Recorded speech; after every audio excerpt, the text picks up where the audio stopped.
Isang 40 anyos na ina sa San Carlos City, Pangasinan, pinagsasaksak umano ng kanyang sariling anak patay. May ulat si Claire Lacanilaw ng GMA Regional TV, Balitang Amianan.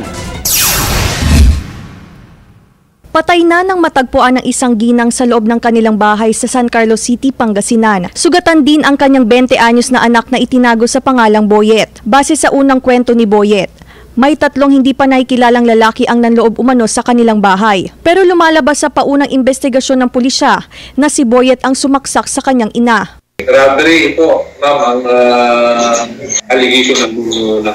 Pero nung nag-investigate po mga investigator natin dito, talaga naman nagtanong-tanong sa mga witness natin. Ayon sa mga witness, may hindi umano pagkakaunawaan ang mag-ina. Selos umano sa kapatid ang tinitingnang motibo sa krimen. Ayon sa isa pang anak ng biktima na itinago sa pangalang Carlo, nadatnan na lang niyang duguan ang kanyang ina at nakatatandang kapatid. Hanap ko sa kanya, tinanong ko siya kung ano pong nangyari. Ang sabi niya po sa amin, nilooban daw sila ng 3 lalaki na naka-jacket po. Yun lang po yung sinabi niya sa akin. Tapos bumaba na po ako, lumabas na po ako. Pagkalabas ko po, dali-dali po ako pumunta ng barangay hall po namin na para humingi ng tulong para may tabuti kuya sa hospital. Magsasama pa tayo ng parricide kasi maglina. Nanay niya yung sinaksak niya. Ako si Claire Lacanilaw para sa GMA Regional TV.